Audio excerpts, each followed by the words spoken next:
नमस्कार किसान साथियों। स्वागत है आपका मेरे YouTube चैनल में। मैं आपका मित्र रोम सिंह राजपूत। आज मैं आपके लिए पत्ता गोभी की खेती से संबंधित कुछ जानकारियां दे रहा हूं। किसान साथियों, पत्ता गोभी, जिसके लिए हम बंद गोभी भी कहते हैं, और इसका जो नाम है वो कैबेज नाम भी है। कैबेज नाम से भी इसको पुकारते हैं। तो पत्ता गोभी की जो खेती है वो वैसे साल भर की जाती है।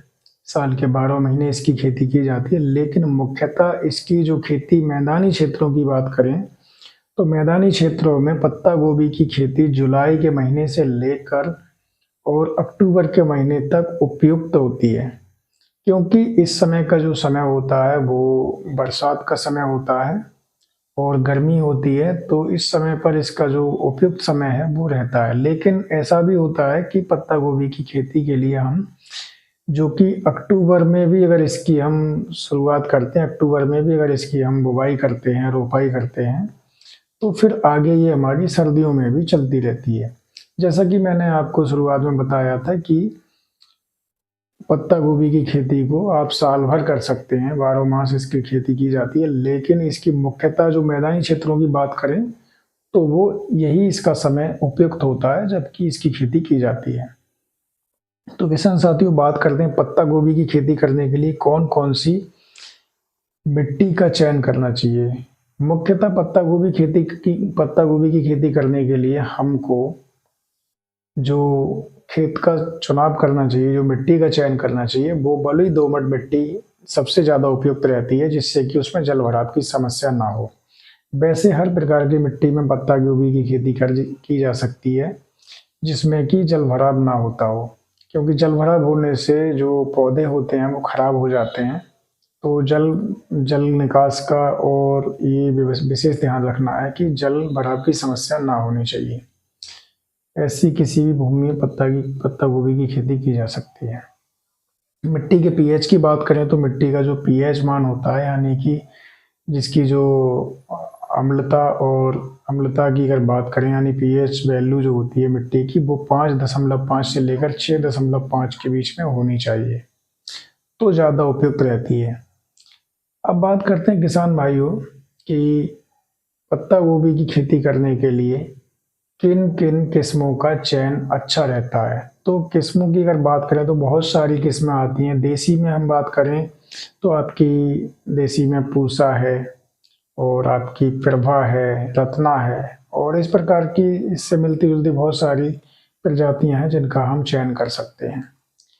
और हाइब्रिड की बात करें तो हाइब्रिड में भी अच्छी अच्छी प्रजातियां हैं, बढ़िया कंपनी की आप ले सकते हैं, जिसमें कि आपकी नीजोविडो में आती है और वायर में आती है, आपकी ओपी वैरायटी में भी आती है। तो बहुत बहुत अच्छी प्रजातियां हैं जिनका आप चयन कर सकते हैं और उनकी बीज की नर्सरी बनाकर और पत्ता गोभी की खेती कर सकते हैं। तो किसान साथियों, बात करते हैं कि पत्ता गोभी की नर्सरी कैसे बनाते हैं।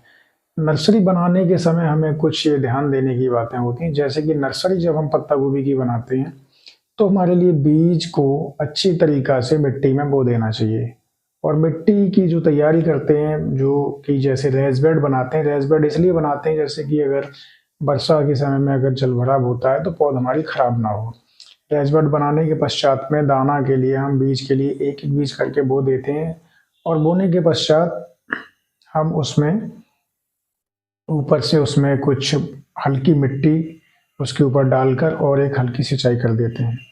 नर्सरी की तैयारी, नर्सरी की बुवाई के पश्चात 1 महीने बाद, नर्सरी बुवाई के 1 महीने बाद हमारी जो नर्सरी है रोपाई के योग्य तैयार हो जाती है। उसके बाद हम उसकी रोपाई करते हैं। रोपाई करते समय में कुछ बातों का ध्यान देना चाहिए, जैसे कि रोपाई जब हम करते हैं तो रोपाई करते समय खेत हमारा अच्छे से तैयार होना चाहिए और खेत में रेस बेड बने हुए होने चाहिए, जिससे कि हमारा जो भी पौधा लगा रहे हैं वो पौधा हमारा सिंचाई करते समय खराब ना हो। तो पत्ता गोभी की अगर सिंचाई की बात करें तो पहली सिंचाई रोपाई के तुरंत बाद की जाती है। जिस दिन आप रोपाई कर रहे हैं उसी दिन आपको पहली सिंचाई करनी होती है, नहीं तो जो पौधे हैं वो आपके सूख सकते हैं। और उसके बाद में अगर हम बात करें सिंचाइयों की, तो आगे हम सिंचाई पत्ता गोभी की जैसे जैसे ओट आती है आवश्यकता अनुसार समय समय पर करते रहते हैं। तो सिंचाई की अगर बात करें तो लगभग 1 सप्ताह से लेके और 12 दिन के अंतराल पर सिंचाई की जाती है जब गर्मी का समय होता है तब। उसके बाद में जैसे जैसे सर्दियाँ बढ़ती जाती हैं तो क्योंकि सर्दियों में लंबे समय तक नमी बनी रहती है तो सर्दियों में सिंचाई थोड़ा लेट भी की जा सकती है, तब भी कोई दिक्कत नहीं होगी। किसान साथियों, पत्ता गोभी की खेती में हमारे लिए जब बीज की रो जो सॉरी जब हम पौध की रोपाई करते हैं तो रोपाई करते समय उसकी जो जड़ें होती हैं उसको शोधन करना बहुत आवश्यक है। शोधन करने के लिए हम ट्राइकोडर्मा से जड़ों का शोधन कर सकते हैं। ट्राइकोडर्मा से इसलिए करते हैं कि जितने भी आपके मृदा जनित रोग होते हैं जिनके लिए हम सॉइल बॉर्न डिजीज कहते हैं, वो मृदा जनित रोग आपके पौधों में नहीं लगते हैं और इससे कि गोभी की जड़ें नहीं गलती हैं और जड़ें नहीं गलेंगी तो अच्छे से पौधा तैयार होगा और पौधा जो डंपिंग ऑफ की समस्या हो जाती है वो पौधे में कम होगी। किसान भाइयों, कभी कभी ये होता है कि अधिक जलभराव होने से हमारी जो फसल है उसमें डंपिंग ऑफ की समस्या हो जाती है। ऐसी अगर समस्या होती है तो उस समय पे हमको ये ध्यान देना है कि 80% WDG सल्फर जो आती है उसका हमको खेत में उपयोग करना है, उसका प्रयोग करना है, जिससे कि सल्फर का जो नेचर होता है वो मिट्टी में कुछ खुश्की पैदा करता है और जिससे कि नमी थोड़ा जल्दी कम हो जाती है, हमारी जो फसल है वो वहाँ पर बच सकती है। इसके साथ साथ हमको ये भी ध्यान देना है कि डंपिंग ऑफ या इस प्रकार की कोई समस्या आती है तो फंजीसाइड का भी हमको इस छिड़काव करना है। फंजीसाइड में हम कार्बेंडाजिम प्लस मैंकोजेब को ले सकते हैं जो कि मार्केट में UPL की साफ के नाम से आती है और बहुत सारी कंपनियों की आती है, जैसे कि गार्डा की अगर बात करें तो कुबेर नाम से आती है या और कंपनियों की बात करें, हर कंपनी की अलग अलग नाम से आती है, लेकिन जो टेक्निकल है वो उसके अंदर कार्बेंडाजिम प्लस मैंकोजेब होना बहुत आवश्यक है क्योंकि कार्बेंडाजिम जो है वो एक सिस्टमेटिक फंजीसाइड होता है और मैंकोजेब जो है वो आपका कॉन्टैक्ट फंजीसाइड होता है। सिस्टमेटिक फंजीसाइड का मुख्य काम ये होता है कि वो पौधे के अंदर जाकर उसके जो आमाशय सिस्टम होता है उसमें जो भी पैथोजन, जो भी फंगस उसमें पनप रहे होते हैं उनके लिए कंट्रोल करने का काम करता है। और मैंकोजेब की अगर बात करें तो उसका जो काम होता है जो बाहरी जितने भी फंगस होते हैं उनको कंट्रोल करने का काम करता है। तो इस फंजीसाइड में ये दोनों प्रकार के साल्ट पाए जाते हैं, तो इसका छिड़काव करने से हमको ये फायदा होता है। किसान साथियों, जब हमारी फसल लगभग 1 महीने की हो जाती है तब हमको उसकी एक निराई करनी पड़ती है। निराई इसलिए भी करते हैं, कुछ खरपतवार उगाते हैं तो खरपतवारों को निकाल दिया जाता है और जो आसपास की मिट्टी होती है उस मिट्टी के लिए पौधे की जड़ के पास में लगा दिया जाता है, जिससे कि हमारी फसल है उसके पौधे मजबूत बन जाएं और पौधे जल से इधर उधर को ना बहें और पौधे गिरे ना। तो किसान भाइयों, इन चीज़ों का कुछ विशेष ध्यान रखना होता है। मुख्यतः गोभी की खेती की अगर बात करें तो हमारी लगभग 90 से 100 दिन में फसल हमारी हार्वेस्टिंग के लिए तैयार हो जाती है, यानी कि 90 से 100 दिन में फसल के अंदर अच्छी खासी गांठ बन जाती है जिसकी हम कटाई करके और उसको मार्केट में बेच सकते हैं। और गोभी का जो उत्पादन है वो काफ़ी अच्छा उत्पादन होता है।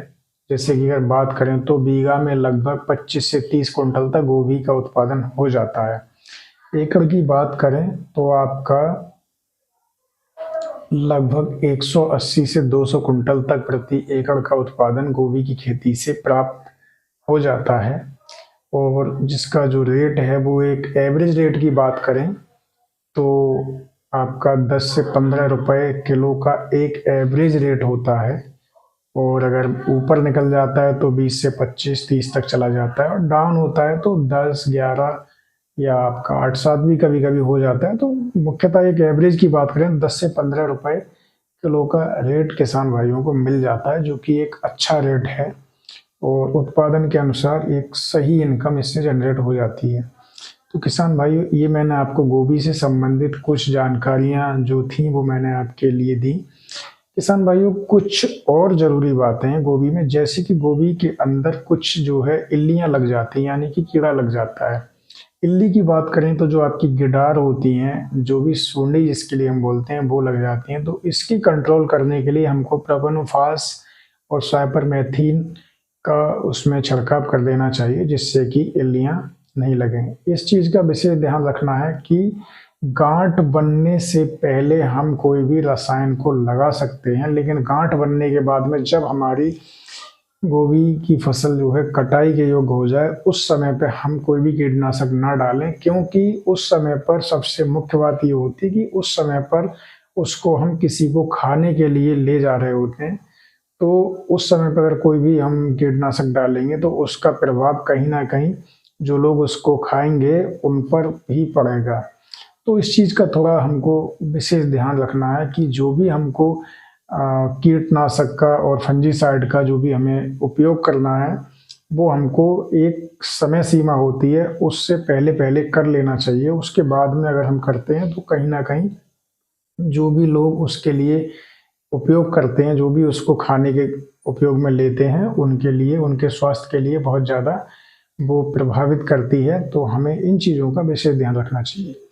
तो किसान भाइयों, ये मैंने आपके लिए गोभी से संबंधित कुछ जानकारियाँ दी और आशा करता हूँ कि वीडियो आपको अच्छी लगी होगी। किसान भाइयों, उम्मीद करता हूँ कि मैं आपको अच्छी से अच्छी जानकारी देने की कोशिश करता हूँ और आप इसी तरह से हमारे चैनल के साथ जुड़े रहिए। हमारी आने वाली वीडियो के लिए आप देखते रहिए और हर वीडियो को आप देखा करें और वीडियो को पूरी देखा करें, जिससे कि आपके लिए सही जानकारी उपलब्ध हो सके। तो किसान भाइयों, आज की वीडियो में बस इतना ही। हम आपसे विदा लेते हैं। नमस्कार, जय हिंद, वंदे मातरम, जय जवान, जय किसान।